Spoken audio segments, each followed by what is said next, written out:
Hello, I am Dwayne Johnson from Soul Food Jazz, and you're listening to Alcolu Making a Change. Introducing your hostess, Miss Paula Martin.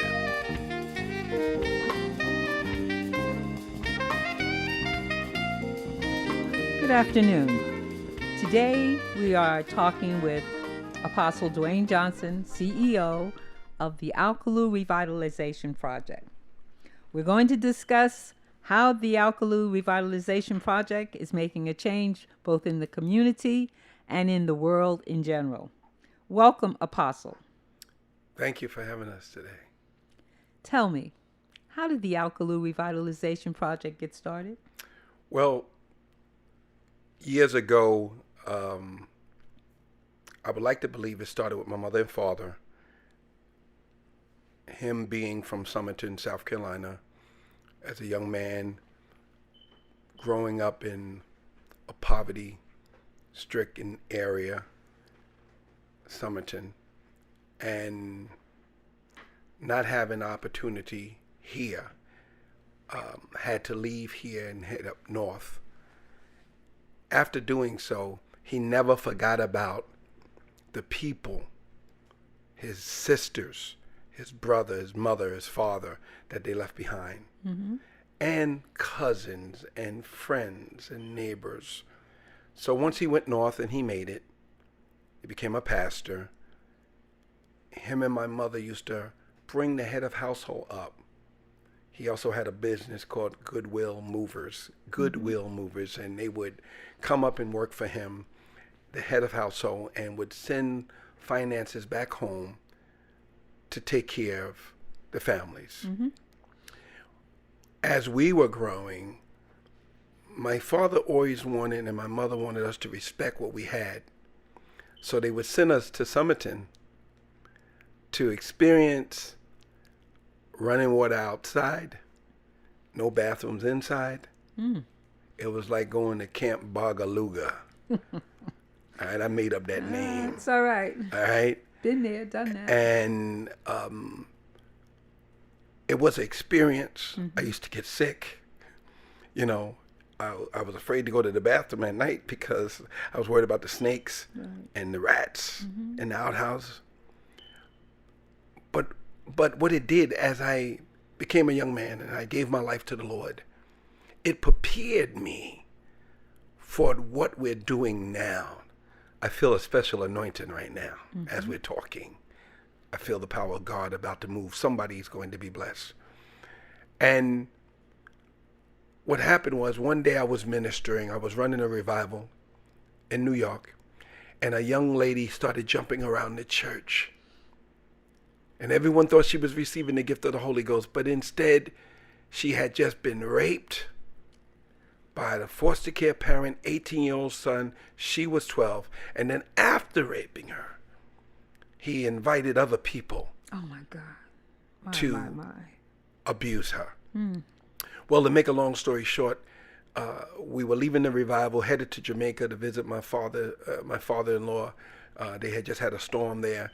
And I get air sick, so when I board a plane, I get real spiritual. I don't like that sickness feeling. And so I opened up my wife's Bible to read it, and there was a goodbye suicide letter from this girl. When we arrived back in New York, everyone knew. This is the problem. Everyone knew what had happened. Church folks knew what had happened. And I'm not going to go into the details, but there's so many things going on in the black community, in our churches, that people are being abused, raped, molested. Women hook up with men, and they children are being abused by their boyfriends, and nobody can talk about it, because if you talk about it, now you're being attacked. So that's what happened. That's how we got involved. We saw this, and I made a vow to the Lord. Lord, if you bless me with a home, what we would do. My father was always an entrepreneur. He offered me my first home. We used to do hut homes.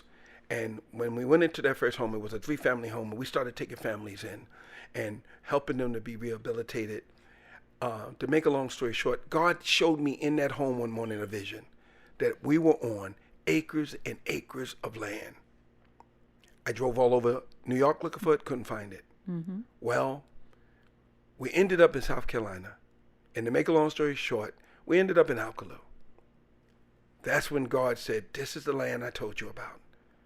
We opened up a school because the public school couldn't handle the psychological and emotional stuff that these children go through. Let me tell you, this is in Clarendon County. Let me tell you, parents, single mothers, started sending their children here. And our goal was to unite them with their children. So we had them to come too. We said, you have to commit to God, then we get your children to commit to God. Mm-hmm. They came. When they came into the school, my son implemented music. We had other forms of art. And when children learned to read music, when they started painting, they literally had a place to escape to, through music. It's a personal relationship with them and God that even their parents couldn't reach. And nor could their abusers, their oppressors, even though they were no longer physically in their life, mentally, they was able to escape all those things that happened to them. That's what made this so powerful. This is how we got started. And everyone started finding out about it. We started building houses. We completed a house for homeless female veterans and their children. Well, along the way, we received so many children, so many students. We was not able to get the funding in place because when the economy crashed, everybody stopped loaning money. Everyone was trying to make the president a one-term president, so nobody wanted to get involved. And to make a long story short, we was actually taken advantage of by a lender who disappeared with our down payment, causing the project to oh my goodness. Be in the situation we're in now. Mm-hmm. So God gave me a vision. He said, get 1 million people to sow $7. Let them go to your website, alcolu.net. Wow. Alcolu.net and press on the donation. But just don't do that. Go to global, the map, I think it's called Maps. I have some people sitting here with me. You talking about what is it? Google Maps. Google Maps. Mm-hmm. And see what we've already done. Mm-hmm. See the houses that we built. You'll be helping to save the school, but you'll also be helping to build those businesses in place for these young people and their parents to have jobs. I see this being the most powerful project that we've seen in a long time. And we need everyone to participate. We need everyone to get involved. It's powerful. Mm-hmm. So, you got started. How many successes have you had? And so many children have graduated from the Mother Geneva Johnson Academy, most of which skipped the 12th grade. Oh, yes. Great. And went on to universities. But what I'm proud of this year, we had 7 graduates. Mm-hmm. One of which, not only did she not skip the 12th grade, she didn't graduate till she was 21 years old. But here's the power of this testimony. She was abused as a child. She was abandoned as a child. Mm-hmm. I had one young lady, her mother was a prostitute, father was a pimp. Oh. Father died of AIDS. She skipped the 12th grade. I had another young lady, her mother died of cancer. She skipped the 12th grade. Mm-hmm. This young lady was abused by her father.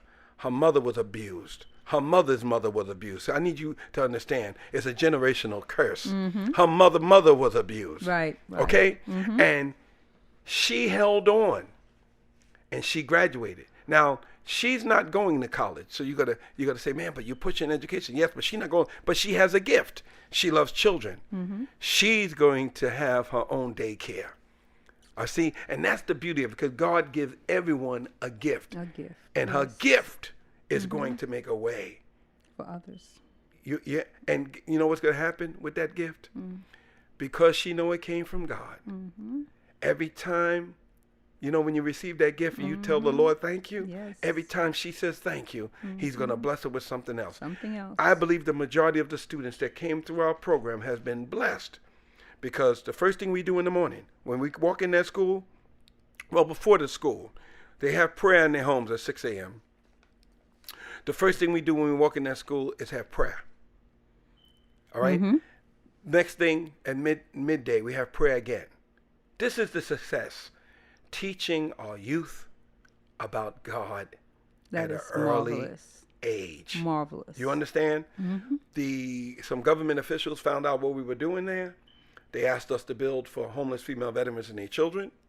We've accomplished that. We was asked to do an after-school program. We was averaging 150 to 200 students every afternoon. Those students excelled from going through our program. Here's some of the problems we have in the community. We have to understand as parents, as leaders of the community, we can't allow our children to be affected by peer pressures of dating, boyfriend, girlfriend. This is not something that should be happening. You know, when you date, you should be dating to get married. You're at a place in your life now where you're ready Right. to have children, you're career oriented, and you're ready to move forward. You should not be dating to say, I have a boyfriend. You should not be dating to say, you know, what you think is going to happen. You know, I asked the children one day, and I'm going to be a little explicit right now. I asked the children one day, they were talking about oral sex. Yeah. In the public, when we was having an after-school program, a lot of these children came in here talking about things like this, and they didn't really understand what it is. Well, it's when you use your mouth. So when children are kissing, it leads to other things, and it's pressure. And when they break up with one another, guess what happens? Everyone finds out about it, and there's more pressure. And now they can't deal with the academics of life, things that they have to do to make the grade. Before you know it, we have dropout. Right. We have teen pregnancies. We have wannabe blood and crip gangs. The only way around this is to do what we're doing in our communities. This program sounds fantastic. And I know, having spoken to you, that you are now looking for the general community to be a part of it. The we is everyone. So tell us just one word or two about how people can contribute to the program and become a part of it. Go to alcolu.net. That's ALCOLU.net.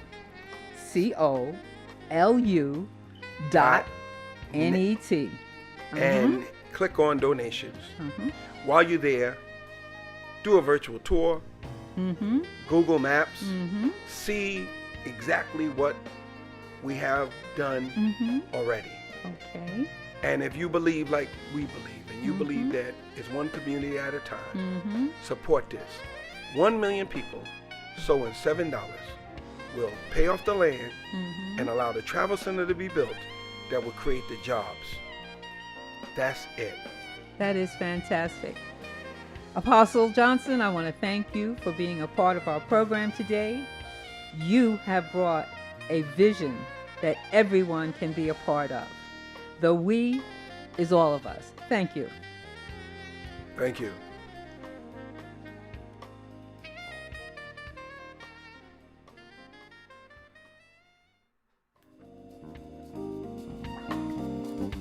You just got finished listening to Alcolu Making a Change with your hostess, Miss Paula Martin.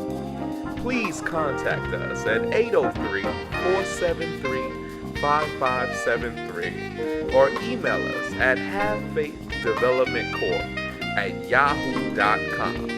And please feel free to visit our website, alcolu.net, ALCOLU.net. And remember, help us to save a community and communities around the world. Until next time, much love.